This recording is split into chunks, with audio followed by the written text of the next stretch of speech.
lumped up with RockerMike and Rossi. I'm getting lumped up with RockerMike and Rossi. Well, I'm lumped up, but I'm okay. It's gonna get lumped up anyway. You better call back the posse. Just getting lumped up with RockerMike and Rossi. Getting lumped up with RockerMike and Rossi.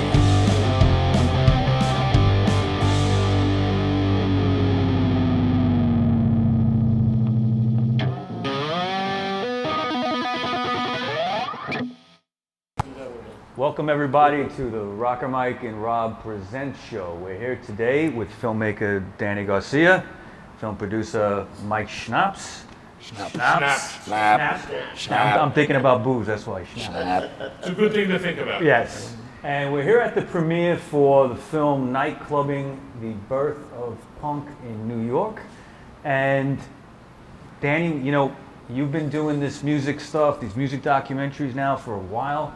And what was the inspiration for this particular film? Well, I did this film, this documentary on Sid and Nancy called Sad Vacation, Right. 6 years ago. Mm-hmm. And it came out in Japan, and suddenly this dude from Japan gets in touch with me and says, "Hey man, I watched your film, da-da-da. I got footage of Sid live at Max's." And I said, "Dude, stop it. That doesn't exist." And he said, "Yeah, it does. Yeah. I did it myself. I'm gonna send it to you." And he did. And when I watched it, I was like, wow, because it's fucking great stuff, you know. And everybody's been talking shit about Sid live, and he couldn't do it. It was useless. And this material proves everybody wrong. You know, I mean, we've all heard shitty recordings of those gigs at Max's, but this footage is from the last night, the late show. So it's the very, very last time he's on stage. Very last performance. Very last show ever, right? And the band is cooking, man. And you see Jerry really, really fucking cooking on the drums. And Arthur Kane is really, I mean, and he's good on the mic too, man. Sid is good. So I was blown away. And I started, like, I'm going to do a documentary about the fucking last shows of Sid and Max's. And I started interviewing people remotely because the pandemic shit happened. By the way, we've done all this work throughout the pandemic. So I had to send cameramen to Atlanta to interview Jane County. I had to send cameramen in LA to interview Billy and Arizona. Alice. So we did all this remotely. First it was he's going to do a documentary called Sid the Final Curtain, right. just about Sid Vicious and the final show. So that's his thing. Yeah. It's all about Sid and the final curtain of Max's. Then he thinks, Max's is the story. We interviewed Peter Crowley, right? And I said, dude, I want to talk about Max's as well, you know? And tell me about Max's and about the counterfeit operation that Tommy was running in the basement. Because he told me about it. He called me 8 years ago after I did Looking with Johnny. He said, dude, I love your documentary. I want you to make a documentary about me and Max's, and we used to counterfeit money in the basement. And I was like blown away, man. I was like, what? I never knew that. Yeah, nobody knew. Nobody really knew that story. I was blown away, man. So I was like, that's gotta be in the film. But I said, Tommy, I need money for the music. I need music rights. I need to put some fucking music in there.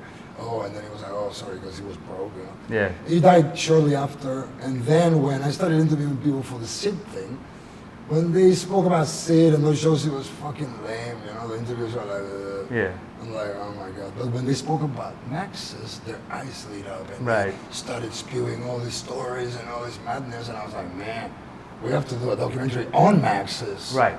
Now let me just give a little background here in case we got listeners that don't know what Max's is, okay?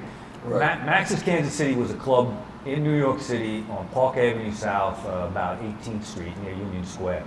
And it opened in the mid-'60s. The Warhol crowd was part of the... Made it hip. Made it hip. Andy's Factory was down the street practically. Yep. So it they would be there every fucking day. Right. Every night. And then the Velvet Underground was playing there. Yep. And Stooges, then Alice. Stooges, Alice Cooper soon. And then the New York Dolls. Suicide. We're talking early 70s. Bro, Max's was the mecca. It was. People talk about CBs. People talk about CBs and they don't fucking know the story. CBs was great, but the really it all started at Max's Kansas City. Yeah. And your film, I gotta say, really depicts that perfectly. Yeah. Okay, both you guys I tried, made this man, unbelievable story that a lot of people just don't know. And you know, you're a European guy. You know, people in Europe think the Sex Pistols started punk rock. That's the narrative in half of the planet. Half the planet, and that's actually wrong. Yeah. So you made something that, you know, totally puts that in. But bro, Paul Cook, up until this day, he says that he didn't have any influence from the New York scene. Maybe he didn't, but Steve Jones was copying Johnny Thunders all day, and the Ramones, and come on, man. I mean, they knew what was going on. No shit. Of course they did. You know, how did you guys get connected? Well, with each other. That was funny. Bob Gruen, I was working on the Thunders documentary, and Bob Gruen was trying to suss us out, you know, like what is this guy's doing about my friend and shit, you know. So we had lunch with him and a friend of him, and this guy shows up, right? And I'm with my business associate, and I turn to him and I'm like, yo, Cesar, check this guy, man, for the Western, because we were preparing our first spaghetti Western. Spaghetti Western movie, yeah. Yeah, because my business associate, he lives in the south of Spain where Sergio Leone did Fistful of Dollars, The Good, Bad, and the Ugly, all that shit. Yeah, it was all shot in Spain, bro. Wow. Yeah. And there's still like 3 of those sets still up and running. Wow. And when you go there, you're like, wow, bro, there's some energy there. It's crazy. You know? Yeah. So I was like, dude, we just gotta make Westerns, and you know. And I never went to film school. My associate did, but I never, you know. So I'm learning along the way while making mistakes every day, and that's how I learned to do this shit, you know. So for us, it was like film school, all right. So I met this guy, and I go, yo, look at this guy, look at this fucking look for the Western. And obviously, after lunch, I go, yo, would you like to be in a Western? And he's like, what are you talking about? You're pulling my leg. Yeah, because he's like, you know, in New York. Everyone says everything to me, you know. And he goes, they come walking down the street, and they're like, hey, nice beard, you know. And I was like, what, Rick Rubin? That's what I usually get. Yeah. And Danny and Caesar go, no, we make spaghetti westerns. We make them in Spain. You'd be perfect to be in one of our films. And I'm like... He never acted in his life. You know, I'm like, yeah, whatever, because people talk a lot of shit, but it never happens. So I meet these cats, and they're like, no, dude, you got the fucking beard. You got the beard, you got the look. If you take a cowboy hat sideways and put on that red underwear, you're gonna look like a cowboy. You're right. So they fly me out, like 3 months later, they're like, dude, come, DJ for us at a film festival. And then once I'm there, they said, oh, now you're in Spain, stay, be in our film. So I end up in Spain for like 3 weeks, southeast of Spain, Almeria, Tabernas, where Sergio Leone, when he did the spaghetti westerns with Clint Eastwood, and Levi Cleef, and Eli Wallach, and Jason Robards, you know, Once Upon a Time in the West, and For a Few Dollars More, Fistful of Dollars, Good, Bad, the Ugly. So he did all those films, the interiors in Italy. They came to Spain, and they did all the exteriors there because the desert there, it's the only desert in Europe, and it looks like New Mexico, 1867, 1888, you know? So it looks, there's no telephone poles, there's no nothing, it's fucking desert. And they built these towns, they did them for the movies, and they built them authentic. These are authentic looking towns. And then they leave them there. When they leave and they finish the movies, so all the Spanish people around, they say, oh, they're ours now. And they didn't knock them down. You know what was crazy? We did this fucking little spaghetti westerns with like little cameras and stuff. At the end of it, he comes to me, Mike, and he goes, you know what? This has been one of the best fucking experiences in my life. And this guy, so much fun. This guy used to work with Ozzy Osbourne and Metallica and Megadeth and blah, and Rage Against the Machine and Pearl Jam and blah, blah, blah. And I'm like, dude, what are you talking about? You work with all these crazy people. And he said, and he was like, no, there's nothing like this. And I'll tell you what, I had Nicoletta Machiavelli, this Italian actress from the 60s. She was beautiful, inside and out. And she said to me, you know, when you shoot a Western, man, there's something special about it, and people become a family. Yes. And I was like, and it doesn't happen in any other genre. And I didn't understand, but when we did it, I totally understood it. At the end and that's what he was telling me. So great. It was like working on a collaborative effort with people, and everyone brings their best, and everyone puts it together. And then these guys, and they go cut it up, and they make a film. First of all, you see what they made, and you go, is that from what we did? Because we're in the desert and we're doing this fucked up shit, and you're like thinking, is this gonna really work? And it comes together. I told him, I said, magic, man. that was a real movie. I said, that's a real film. It's We've the done- movie magic. Yes. We've done 3 westerns so far. That's great. In the last, since 2013? He's done 11 films in 10 years. I don't know. I'll be honest with you. Fucking I don't know. 6, 7, Because we 8, don't have 9, money. 10, 10 films in 10 years. It's really crazy. But shit. everything you put out. I'm is- hyperactive, is- you know, so I can tell. And I I'm can a tell. workaholic, Yeah. so like I wake up, whatever time I start working, I go to sleep, and I'm still working. I remember when we spoke during the pandemic. You know, you mentioned how I think you were very influenced by the Clash. Yeah. Right. Well, you got the Joe Strummer look. That's very cool. Yeah, Okay. right. Well, it's But- a huge influence in my life. Right. you Me know? too. First concert I ever saw was the Clash and The Who. message of the Clash was was, there. Yeah, you 80 can Shea be, Stadium. Yep. the message of the Clash is you can be whatever you want to be. You Right. don't have to work at a factory. Right. Because it's the best years of your life they want to steal. So this is the fucking, what I do is punk rock cinema. Yeah. I never went, when I tried to interview Malcolm McLaren, and he was like, who are you? And I'm like, I'm nobody, man. Yeah. I've never gone to cinema, school, film school. I'm a byproduct of your creation. Because I grew up with London Calling, I grew up with Nevermind the Bollocks, being a little fucking kid. Yeah. I was in love with Debbie Harry when I was 8 or 9 years old, me like too. everybody else. Yeah, you're like Do you me. know what I mean? My first crush. Yes. You know? Oh, yeah. And when I saw that picture of It to the Beat where Christine is holding her, I was so jealous of her. You know? I wanted to kill that guy. I was 8 or 9 years old. Yeah. See what I mean? So for me to do these films, it's, you know, it's part of my life. It's a very romantic thing. It's like a life dream. For me, it Yeah, is. For yeah. me to have Bob Gruen and all this, and Marcia Resnick and all these legendary people. I mean, I grew up with Johnny Thunders in Cold Blood book. Right. Half of those pictures are Marcia Resnick. Yeah. So I grew up And reading her name. and she was here tonight. Yes.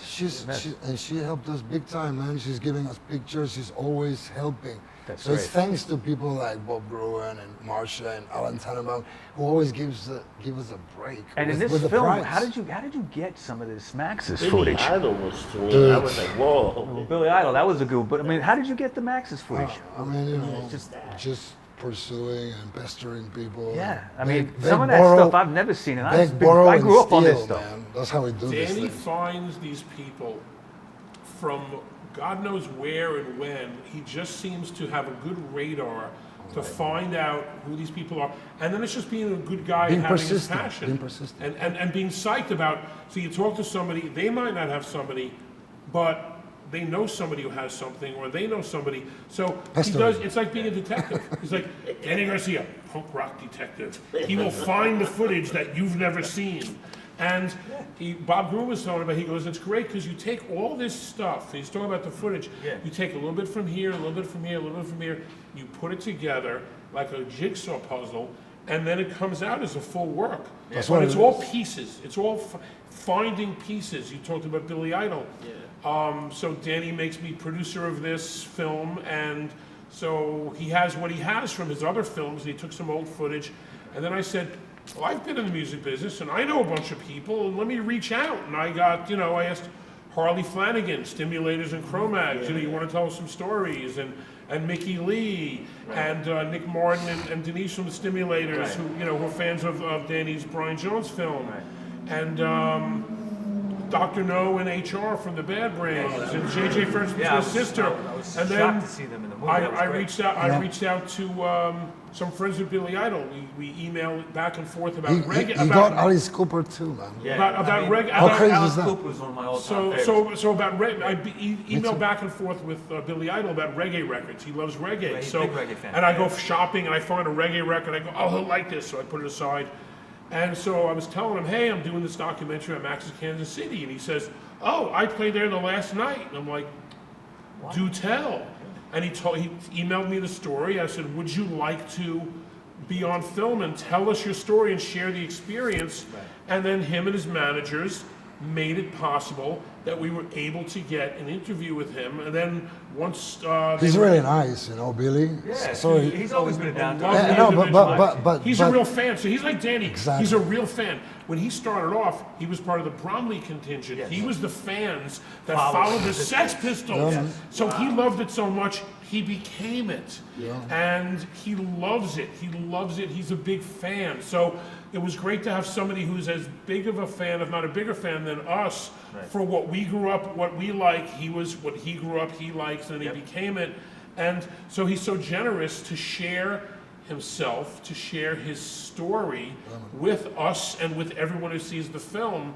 And then once they came around to tour, I asked the management, I said, you know what?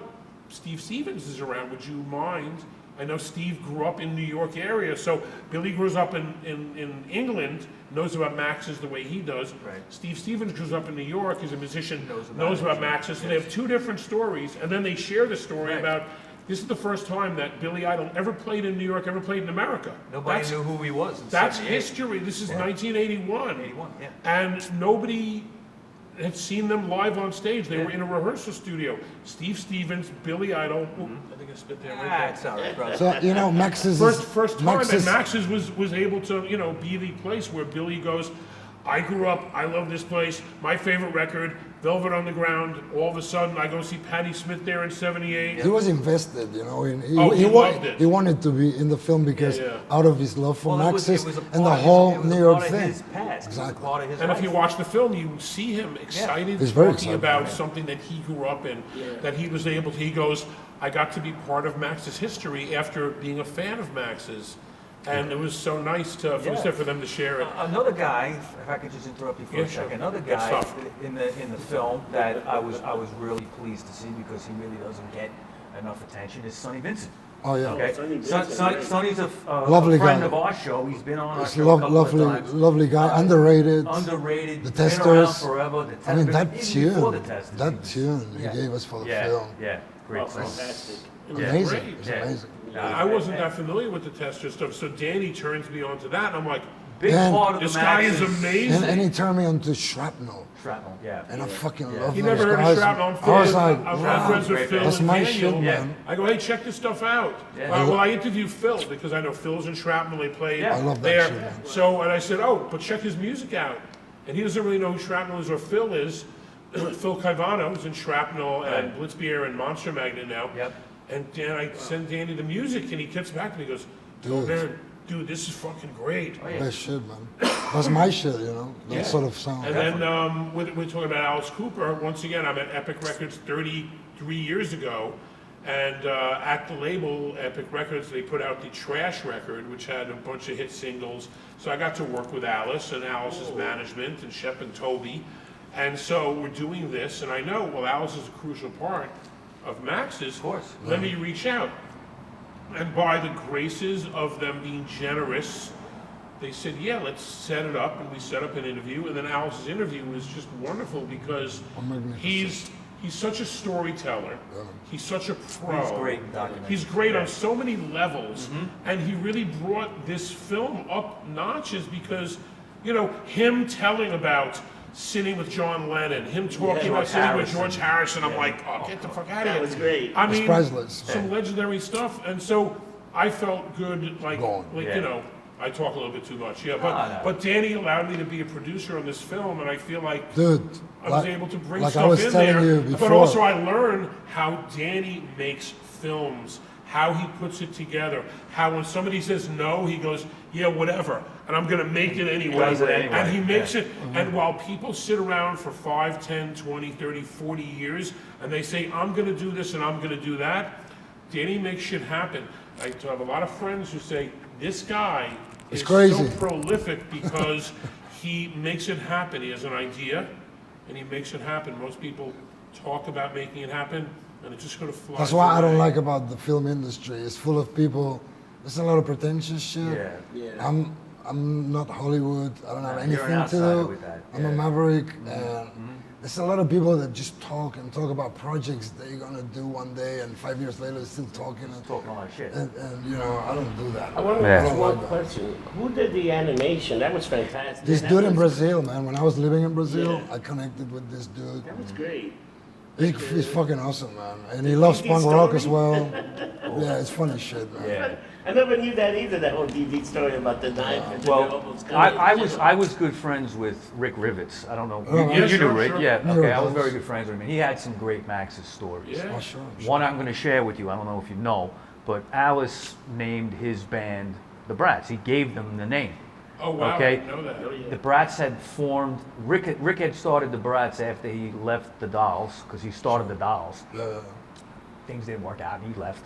With Arthur. Right. And then they went on to do what they did. And he started the Brats. And they used to play in Coventry and places like that. And Queens, right. And then one night, the Brats, who aren't really named yet, they just started, they don't have a name yet. They're hanging out in Max's with Alice Cooper. And everybody's, probably throwing chickpeas around and drinking, getting wasted, whatever going on in the bathrooms. And Alice, at the end of the night, says, I got a name for your band, because you act like a bunch of brats. Why don't you call yourselves the Brats? Right? And that's how the Brats got to be. Amazing. And it's important to mention, too, with the Brats, is that they gave Kiss their first gig in New York City. Oh, wow. Okay, at the Bratz Loft on Bleecker Street. Okay, so the Brats are an important part of the Max's scene, too, And I just wanted to mention that, because, there's all these- Cooper, there's so many great There's all stories. these great stories. When I interviewed Steve Stevens, Get on with it, man. Steve Stevens said that Sylvain named Steve Stevens. Yes. Because Steve Stevens didn't have a stage name yet. And Sylvain goes, just take it, what's your name? Steve. Okay, Steve Stevens. He goes, I'm Sylvain. You're Steve Stevens. Yeah. Like, how fucking genius. And then JJ French. Right. You don't connect him with Max's, but he, at that time when Max's was starting, the New York Dolls were already sort of established. They had a look and a sound. Right. JJ goes, I didn't like their sound. I would thought they would get better, and they never did. He goes, but their look. He goes, Their look but was their great. look. The look. He goes, and we didn't have a look. Yeah. The Twisted Sister didn't have a look, but we had a sound. So I was like, oh, really? Right. So you took something from their look and you added it to your sound? Yes. So shit you don't know, and it's all connected to Max's. Okay. And Danny made the film. That's great. Apparently. Final question with you guys. All right. What's up next? Stay alive, travel Okay. the world. We're working on a new thing about the Chelsea Hotel. Okay. About I about used to the, work in there sometimes. the crazy Yeah. people at the Chelsea, Oh, yeah. And we're shooting there. We've been shooting there a couple of days. I can tell you about the basement. I know it well. Scary Oh, yeah? basement. Yeah. Any ghosts Yep. there? I saw some once. Oh shit, man. Yep. Tell us. I'm interested. Fixing the phone lines down there. I saw something like go past me very fast. I was at the phone box, went past me very fast, and I turned around and it was like a ghostly shape, like, That's and crazy. I saw it. I know what I saw. Hands are standing up. And there's actually a secret tunnel in that basement too. Dude, I want to film that shit. Yeah, We need to interview you now. I'll for be our film. I'll be happy to. Because the film Sure. is going to be called The Ghosts of the Chelsea and Other Rock and Roll Stories. And the Sid and Nancy room is sealed up. You can't Yeah. get in there. We're actually Unless they- shooting on the first floor. Can they open it up for you? Well, we got this friend who's actually producing the film, and she lives there. They're doing a lot of Room- construction, so it's Room all- 111 Yeah. since 1981. She's been there. Yeah. And yeah, there's a lot of construction, but you can go to the bar now, the lounge bar. It's Right. fucking beautiful. Right, they've been fixing the lobby- place up. Yeah. They're taking the scaffolding down this week. Oh, finally. Yes, It looked yes, terrible. yes. Good. Yeah. That was I a worked in that collaboration. area for many years, so I know it I well. think we're going to talk to you. Anytime. Let's do it. Danny, thank you. Pleasure, Mike man. Schnapp, Thanks thank for having you. us. Thank you very All much. right. Danny, thank you. A Mike, real pleasure. Pleasure, bro. thank you, Danny. Thanks for having Thanks us. for the support. Yeah. Definitely. We really appreciate it. Thanks for letting Thanks me for, chatter on thanks for forever. having us here. Fucking raw. Fucking raw. You dirty fucking raw. Let's boogie, bro. Have Let a me great night, clean up my guys. stuff. Guys, here. thank you, man. Yeah, man.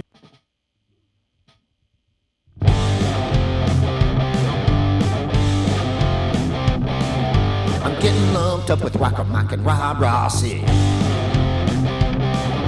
I'm getting lumped up with RockerMike and Rossi. Well, I'm lumped up, but I'm okay. It's gonna get lumped up anyway. You better call back the posse. Just getting lumped up with RockerMike and Rossi. Getting lumped up with RockerMike and